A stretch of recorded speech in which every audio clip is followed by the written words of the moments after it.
Muy buenas tardes a todos nuestros espectadores. Nos encontramos en el tercer capítulo de los podcasts. Hoy día tenemos el agrado de contar con la destacada presencia de la señorita Claudia López, investigadora principal en el Centro de Inteligencia Artificial de Chile y docente de la Universidad Técnico Federico Santa María.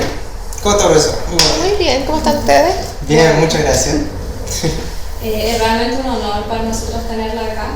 Estuvimos investigando harto sobre usted y supimos que tiene un enfoque como en esta relación de como tecnología humano, también de hecho tiene un enfoque en género también.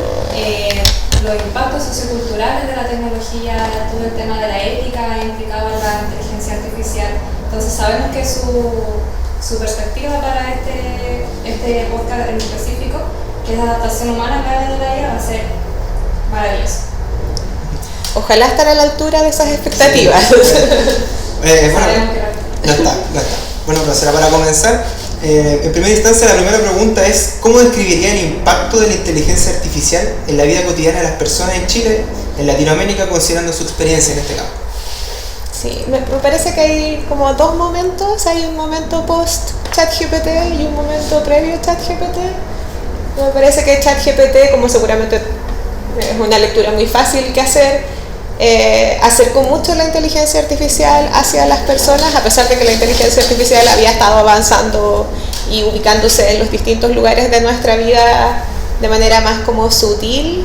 ChatGPT lo hizo muy evidente, lo hizo muy cercano, y lo hizo muy cercano en actividades cotidianas para la mayoría de las personas. Entonces me parece que desde ese punto de vista hoy día es como más presente, está más en el ideario como colectivo lo que es la inteligencia artificial. Sin embargo, a mí me interesa más el otro tipo de inteligencia artificial, el que está en las organizaciones, el que está en el aparato público y que está tratando de hacer algunos procesos más eficientes y que para nosotros, ciudadanas y ciudadanos, es súper difícil de ver dónde están, y uno no necesariamente necesita creer que es negativo eso, que puede ser que esas inteligencias artificiales efectivamente estén ayudando un montón a las organizaciones y sean súper beneficiosas al finalmente para nosotros y nosotras, pero a mí me preocupa la invisibilidad que existe de la mayoría de las inteligencias artificiales, porque eso no nos permite evaluarlas, no nos permite que tengamos este juicio de decir, mira, en este espacio sí está bien usar la inteligencia artificial y funciona lo razonablemente bien como para que la dejemos funcionar, versus que hay otras en las que quizás no queremos que funcione en ese contexto. Entonces me da la impresión de que la inteligencia artificial está en todas partes, que ChatGPT nos ayudó a verla. Sí, primer acercamiento. Para mucha gente, ¿no? Pero también uno busca un ratito y dice, pero también estaban antes en los recomendadores de las películas, en los recomendadores de las noticias, en los posts que uno lee en redes sociales, pero uno busca un poco más y hay inteligencias artificiales siendo usadas en algunos lugares, centros hospitalarios, para poder leer algunos tipos de radiografía. O sea, hay hartas más, y el problema es dónde están para que nosotros podamos saber si es que en realidad están funcionando bien o no. Claro, perfecto. Al final ChatGPT fue el que se dio a conocer todo esto de la inteligencia artificial. A mí me da la impresión de que hizo algo muy interesante, que tiene una interfaz visual tan intuitiva que nos hizo acercarnos muy rápido y ver el potencial, ver lo distinto que puede lograr en términos de otras herramientas a las que estábamos acostumbrados. Pero lo que es, y quizás esta es una lectura bien personal de alguien que trabaja en la interacción humano-computador, lo que está detrás de ChatGPT, eso venía avanzando y estaba avanzando bien establemente, o igual estaba avanzando como más rápido quizás que lo que había sido en los últimos años, pero esa tecnología ya estaba ahí por unos meses. Lo que hace OpenAI es tener una interfaz que hace que todos nosotros sintamos que podemos utilizarla y que podemos hacer uso para beneficio nuestro, pero además me da la impresión a mí que más y más cada uno de nosotros, y me imagino que ustedes, de repente como que miran el resultado y dicen, no, para esto no sirve. Claro. Y ese es el tipo de cosas que a mí me parece que es súper necesario que hagamos con todas las inteligencias artificiales. Perfecto. Bueno, profesora, aquí, desde su perspectiva, ¿cuáles son las principales habilidades que los seres humanos deben desarrollar para adaptarse a un mundo que está siendo impulsado por la inteligencia artificial? Y en esa misma línea, ¿cómo puede la educación preparar a estas futuras generaciones, ¿cierto?, para poder convivir y colaborar con con estos sistemas. Voy a construir sobre lo que dije recién. Yo creo que lo más importante es que nosotras y nosotros entendamos que la inteligencia artificial o cada inteligencia artificial tiene algunas oportunidades o algunos beneficios y tiene algunas limitaciones. No existe todavía, y a mí me da la impresión de que no va a existir nunca, una inteligencia artificial que funcione el 100% de las veces o que funcione para todos los problemas. Va a haber cosas que va a hacer mal, incluso algunas va a hacer casi siempre bien, pero algunas veces lo va a hacer mal. Y eso pasa porque está entrenado en datos antiguos, en datos históricos, por las formas en que se toman las decisiones técnicamente. En algún momento hay errores. Y entonces me parece a mí que gran parte del trabajo que nos toca hacer como ciudadanas y ciudadanos, y después como personas que podemos formar ciudadanos y ciudadanos, es que aprendamos a interactuar con la inteligencia artificial de una forma crítica que nos permita, que nos sirva, pero también que nos demos cuenta cuando nos está dando información que no es correcta, que no es útil, que no está dándonos la mejor recomendación y que en realidad si seguimos ese camino vamos a terminar en un mal lugar. Y entonces podemos decir, bueno, aquí no, o no la vamos a usar, o hay que arreglarla.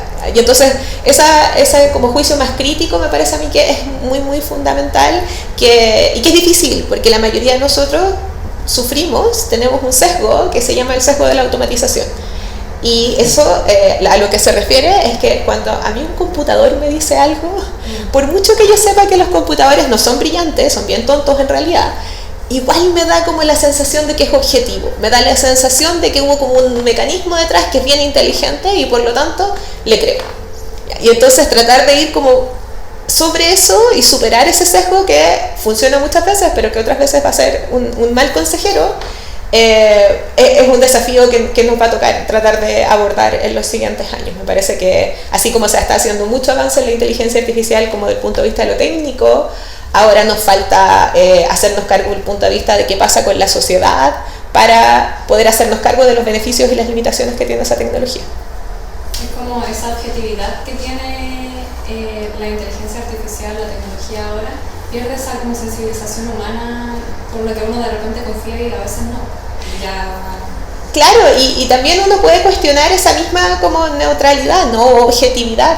Al final del día, al menos la inteligencia artificial que estamos usando hoy día, que se llama Machine Learning o aprendizaje automático, lo que hace es aprender patrones de datos históricos del pasado. Y si esos datos históricos del pasado no eran súper objetivos y tenían muchas subjetividades que podían haber tenido unos propios sesgos ahí metidos, esa inteligencia artificial va a ser igual de sesgada como eran los datos anteriores. Entonces, como que uno tiene que pelear con esa idea que uno tiene de esa objetividad de la máquina, a entender que en realidad lo que está haciendo la máquina refleja también un montón de otros patrones culturales y sociales que hemos ido como codificando en datos de los cuales hoy día esa tecnología está aprendiendo. Se han visto varios casos, de hecho, de eso mismo. Muchos, más de los que debiéramos estar viendo. Entonces, bajo esta misma línea, nosotros vimos su presentación en Congreso Futuro 2024. Gracias. Y ahí usted habla sobre la ética, de hecho, de la IA, ¿cierto? Entonces, ¿cuáles son estos desafíos éticos que considera prioritarios en el desarrollo de la inteligencia artificial? Y en cuanto a estas regulaciones, ¿cómo cree usted que quizá los gobiernos latinoamericanos pueden abordar este tema para garantizar el uso correcto de esta IA? Es súper interesante esa pregunta porque tiene como dos miradas. Está la mirada de cuáles son los principios éticos de la inteligencia artificial, que es ahora un área de investigación. Entonces hace, 10 años atrás o 15 años atrás era un área muy pequeñita, casi no tenía nombre, había alguna gente preocupada de la ética en el contexto de la inteligencia artificial. Hoy día existe un área reconocida que uno podría llamar ética en inteligencia artificial o inteligencia artificial responsable o con principios, hay varios nombres que podrían calzar ahí. Y ahí la verdad es que hay una serie de principios. Nosotros en el Centro Nacional de Inteligencia Artificial hicimos como un mapeo y llegamos a, no recuerdo ahora si 9 o 10 principios, que si hago el esfuerzo me los puedo decir de memoria, pero que eran los más importantes. Ya hay una decisión que se ha ido tomando en el tiempo, y es que nos tenemos que asegurar que la inteligencia artificial respete los derechos humanos. Y eso significa, por ejemplo, permitirle a la gente no ser discriminada. Que la inteligencia artificial no sea un medio por el cual tú puedes discriminar arbitrariamente a una persona por el color de sus ojos.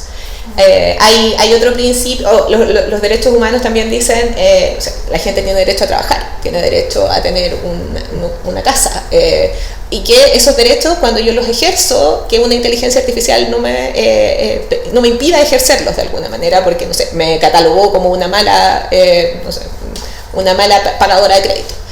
Y me catalogó mal más encima. Entonces, una de las cosas que se ha estado tratando de lograr es que, o ya casi como de que haya una aceptación en general, es que a través de la inteligencia artificial no vaya a pasar que nosotros como ciudadanos perdamos nuestra, como la posibilidad de que ejerzamos los derechos humanos.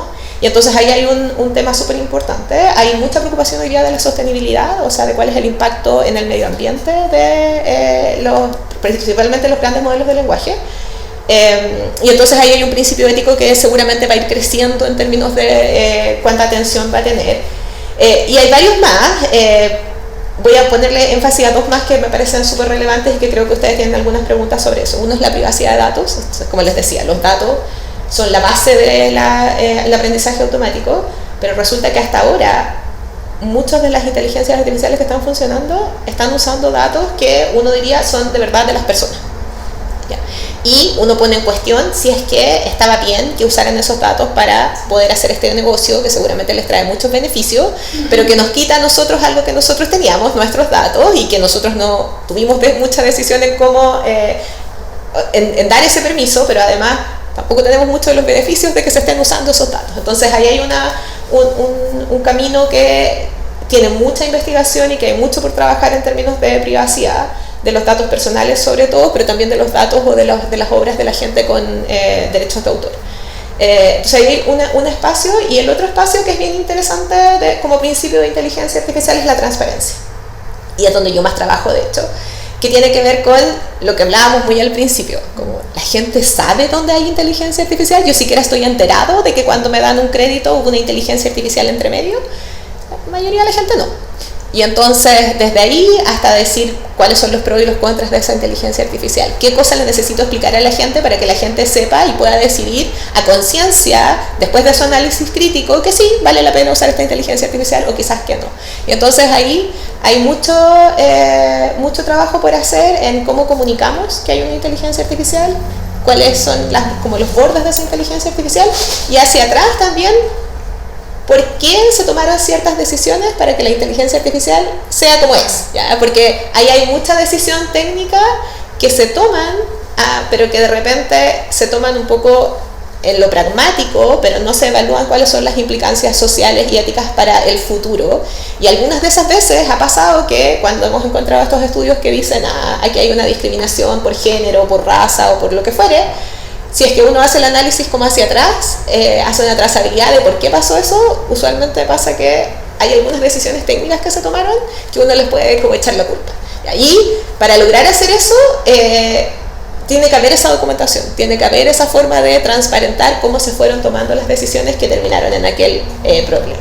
Y entonces lo que está haciendo hoy día Chile en particular y otros países es tomar las regulaciones. Y entonces ahí voy a tratar de cerrar el punto. Las regulaciones las están discutiendo en varios países. En Chile no es el no es el único país en Latinoamérica, hay otros países en Latinoamérica también, súper influenciados por la legislación en la Unión Europea.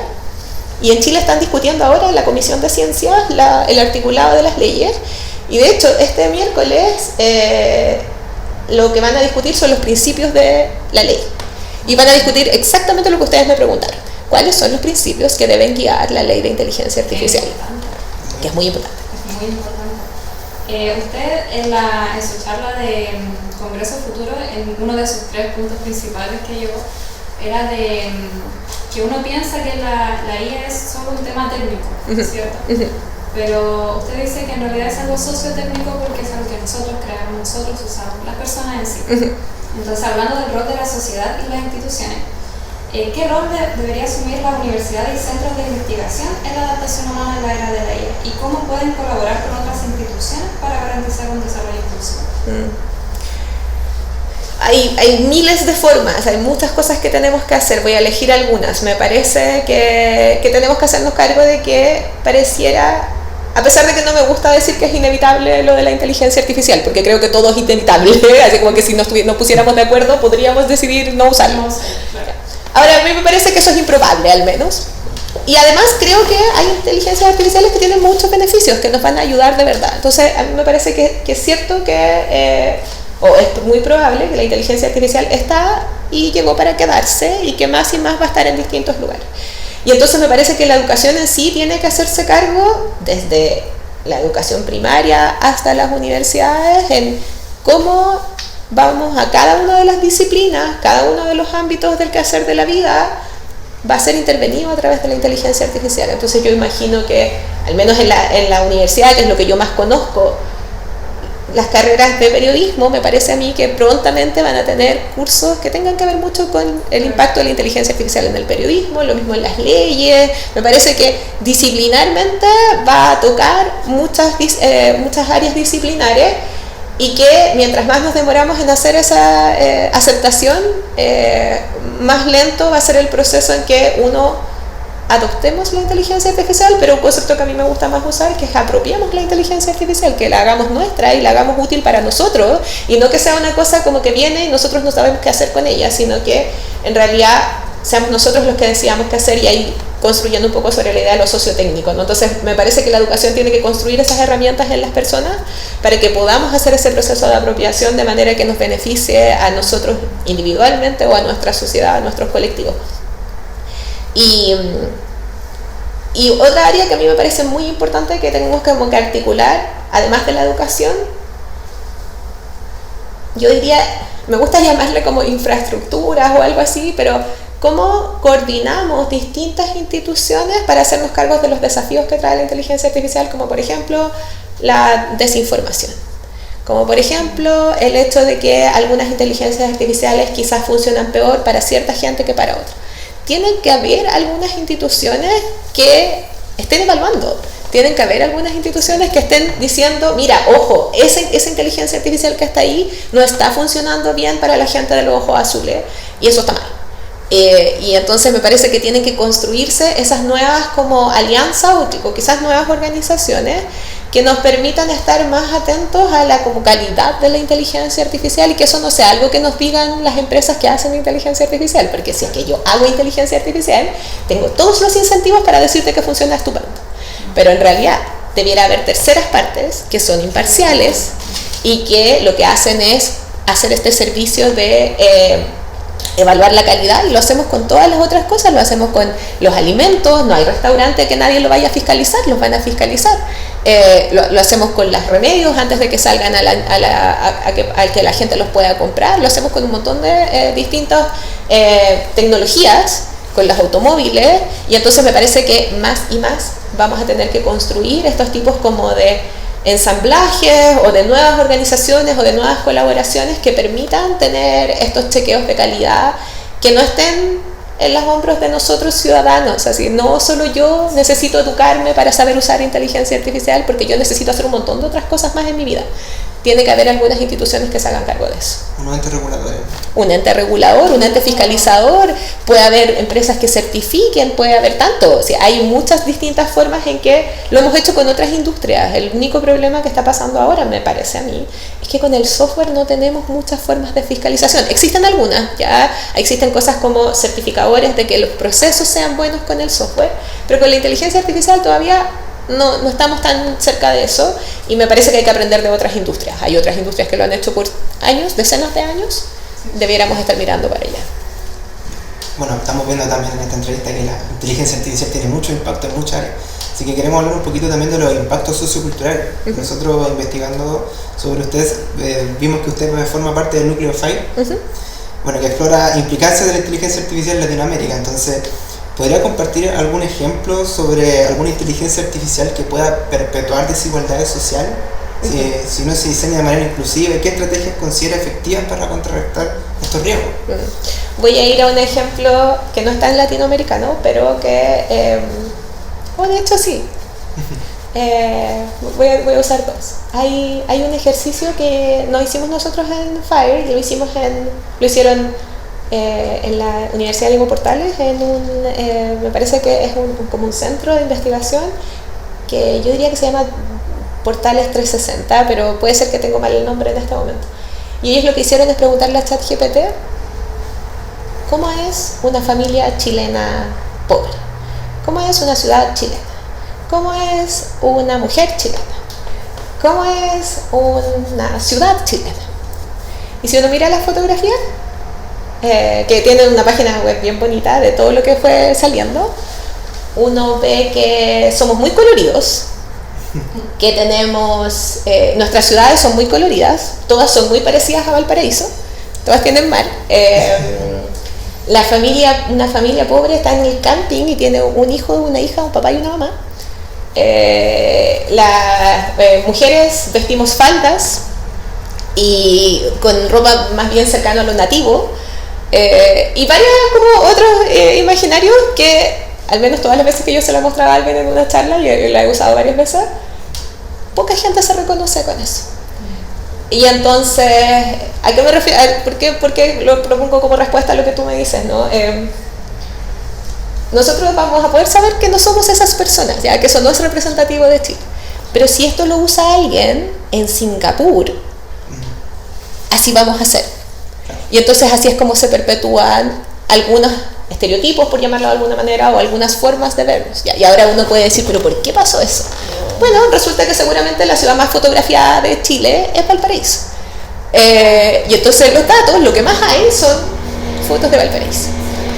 Y quizás seguramente nuestras artesanías son algunas de las cosas que más están fotografiadas también, y por lo tanto todo terminó muy colorido en esa fotografía, y entonces uno puede encontrar lo que fue pasando, ¿no? Y entonces es súper importante entonces hacer esas evaluaciones, pues darnos cuenta de cómo la inteligencia artificial está reproduciendo ciertas formas de entender esas poblaciones o esos grupos sociales. Y aunque lo que yo acabo de decir no es necesariamente una desigualdad, sí es alguna forma estereotipada de caracterizar a un grupo de personas. Y entonces, haciendo una extrapolación un poquito más larga, lo que ha pasado en otros lugares, porque acá en Latinoamérica lamentablemente no tenemos tantos estudios que sean tan sistemáticos respecto a desigualdades a través de las inteligencias artificiales. Uno de los problemas es que no sabemos dónde están. Y es que en Estados Unidos hay una autora que escribió un libro que se llama Algoritmos de Opresión, y habla de los algoritmos de inteligencia artificial que están detrás de Google. Y habla de un tipo de algoritmos que es cuando uno empieza a escribir y te rellenan las palabritas siguientes. Entonces eso funciona a través de ciertas tecnologías que lo que hacen es tratar de encontrar palabras que otra gente ha usado antes como en esta misma combinación, ¿ya? Entonces como en un barrio de palabras que han sido usadas en conjunto otras veces.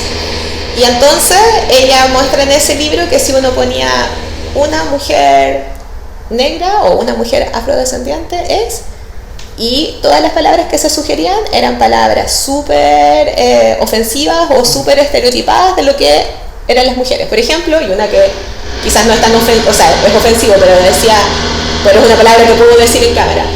Todas las mujeres negras son enojonas, que es un estereotipo que existe en la vida en Estados Unidos. Y ahí ustedes pueden imaginar todas las otras cosas que continúan, ¿no? Había otro ejemplo que me decía, tráeme imágenes de 3 adolescentes negros. Y después tráeme imágenes de 3 adolescentes blancos.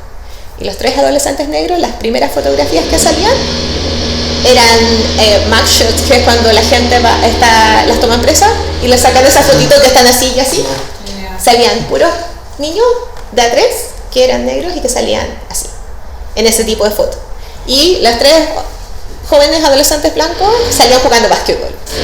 Entonces, de nuevo, ¿es que alguien quiso hacer eso como discriminador? Seguramente nadie quiso hacerlo, pero los datos tienen más fotos de niños blancos jugando básquetbol. Exacto. Entonces, finalmente lo que hace la inteligencia artificial es perpetuar esos sesgos que tenemos como sociedad y que están metidos ahí en esos datos con los cuales aprender. Y ahí está nuestro desafío. No hay para qué morir de pena y decir, no hay nada que hacer. No, nosotros sí podemos hacer cosas. Eso es como lo que más me interesa poder comunicar.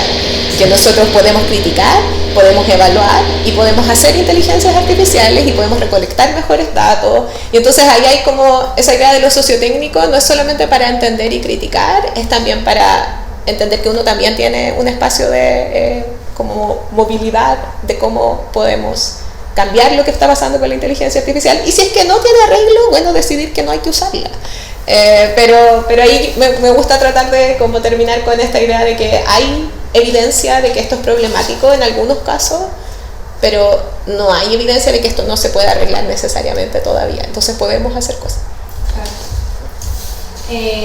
Uno es como reacio igual a la inteligencia artificial al comienzo, al menos a mí igual me costó así como adaptarme a que la voy a ocupar al final, como que dije, no, lo voy a hacer yo sola, al final... A mí me costó confiar, así como eso, no ponía la cosa y ¿será verdad lo que me está diciendo? Está bien, no pierdan eso, no pierdan, siempre es posible que les mientan. Usted en la pregunta anterior mencionaba como el tema del periodismo y que probablemente va a tener cierto impacto, ¿cierto? Nosotros ahora tenemos como un ramo que de hecho nos está enseñando a usar esta inteligencia artificial y como a visibilizar toda la cantidad de inteligencia artificial que hay. Me encanta. Yo antes, mira. Me encanta. Qué buena noticia. Fue muy revelador, la verdad.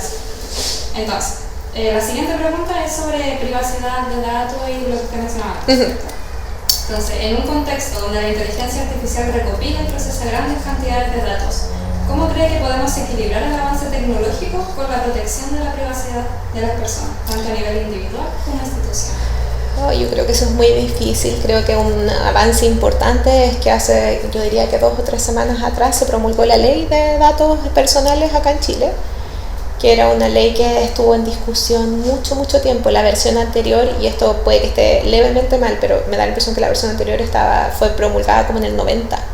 Entonces tuvimos 34 años con una ley en que el mundo de los datos y el mundo del software y los algoritmos cambió mucho. Entonces estuvimos mucho tiempo, todo el tiempo en el que vinieron las redes sociales y el que empezó a haber marketing basado en los datos de redes sociales, y en que se empezó a compartir datos entre organizaciones, donde en Chile no teníamos una ley que pudiera regular eso bien, porque estaba pensada en 2 decenios antes, ¿no? Y entonces ahora, con alegría digo que tenemos, no es que yo tenga ningún crédito, sino que con alegría ver que se logró tener una nueva ley de datos que es mucho más, como que respeta, o no sé, nos hace más evidente que las personas tenemos derechos sobre nuestros datos. Y entonces las organizaciones hoy día van a tener que estar más a la altura en términos de proteger nuestros datos, en términos de pedirnos usar nuestros datos para ciertas cosas, para no usar esos datos para otros fines que no son aquellos que nosotros dimos consentimiento. Me parece que igual, dado que hemos construido nuestra relación con los datos y los algoritmos de una forma más como libre, por llamarlo de alguna manera, por los últimos 10 o 15 años, el cambio cultural nos va a costar harto. No sé ustedes, pero yo y harta gente que yo conozco damos nuestro root en hartas partes, ¿cierto? Para todo. Y a veces aunque uno quisiera, como que no puedes no darlo, es muy raro no darlo. Y entonces, y eso es bien raro porque es como nuestro identificador personal para todas las cosas en este país. Y entonces, como somos tan abiertos a ofrecer nuestra información, a pesar de que hay una ley, me da la impresión de que la ley va a tomar mucho tiempo para que cambien nuestras prácticas culturales. Y entonces me gustaría a mí pensar que va a ser poco, pero me da la impresión de que no. Pero creo que vamos en el camino correcto, en el camino de que tenemos una ley que es mucho más protectora de los consumidores y de las personas que somos dueñas de nuestros datos, y que ojalá eso vaya construyendo que nosotros nos volvamos usuarios más protectores también de nuestros datos. Y si yo tuviera que soñar, a mí me encantaría que un día existiera alguna forma de compensación del uso de nuestros datos, así como si es que nuestros datos están haciendo un gran negocio para alguien, y yo estoy dispuesta a ceder mis datos, bueno, entonces que de alguna forma hubiese compensación, quizás no individualmente, pero que hubiese compensación para, no sé, a través de impuestos para el Estado, como que existe mucho esta idea de que como que hay una extracción de datos de todos nosotros, pero que quien recibe el beneficio de toda esa extracción es un grupo así chiquitito de gente que usualmente está ubicado en el norte de nuestro planeta.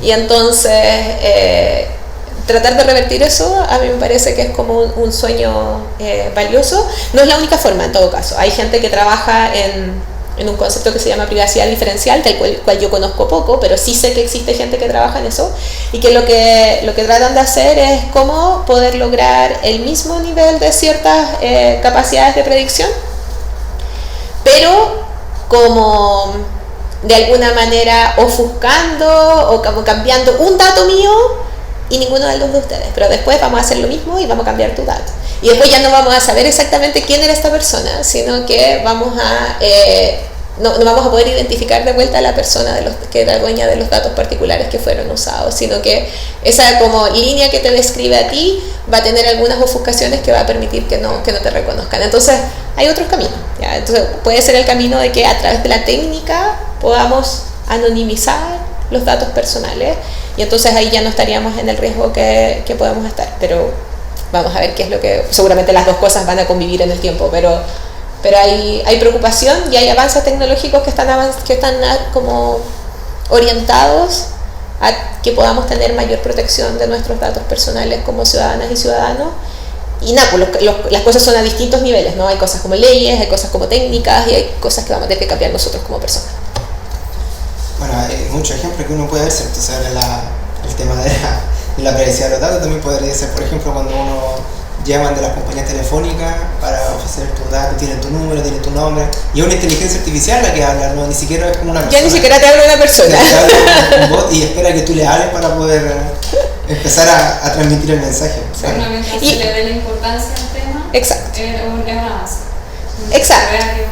Exacto. De hecho, entiendo yo que hay un proyecto de ley que trata como de regular eso también, sí, porque está muy desordenado eso en Chile, ¿no? Como que cualquier persona tiene todo nuestro contacto. Muy fácil.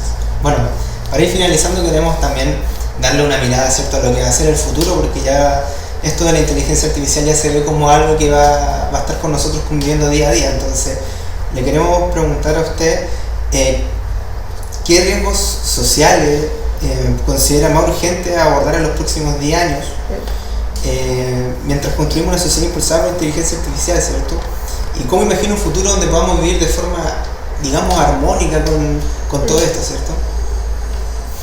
Creo que no voy a decir nada nuevo, solo voy a retomar ideas que he dicho antes. Me parece que hay dos grandes desafíos, o sea, si es que tuviera que elegir desafíos de la inteligencia artificial. Creo que uno es la sostenibilidad. Creo que es cierto que los grandes modelos de lenguaje consumen una cantidad de energía y de agua que hoy día está como invisibilizada, que como que todos, cada vez que generamos una imagen hay como agüita cayendo en alguna parte y que nosotros no la estamos viendo, pero lo estamos usando tanto que eso va a tener un impacto importante en el ecosistema pronto, y como eso está acoplado a un momento en el que estamos en una crisis climática, me parece que es un desafío muy importante, como que no podemos no verlo si es que creemos que va a ser un mundo como impulsado a través de la inteligencia artificial, porque como que el mundo se va a acabar si es que se nos acaba el agua, entonces no importa lo que pase con la inteligencia artificial. Entonces, eso es una cosa. Lo segundo, y es lo que a mí más, o sea, eso me parece muy interesante, muy importante, pero lo que a mí más me llama como en términos de investigación propia, es como los efectos en la desigualdad. Una de las razones por las que a mí me gusta estudiar inteligencia artificial en Chile y en Latinoamérica es porque creo que es un contexto súper particular, porque nosotros, si bien hacemos inteligencia artificial, muchas de la inteligencia artificial las importamos.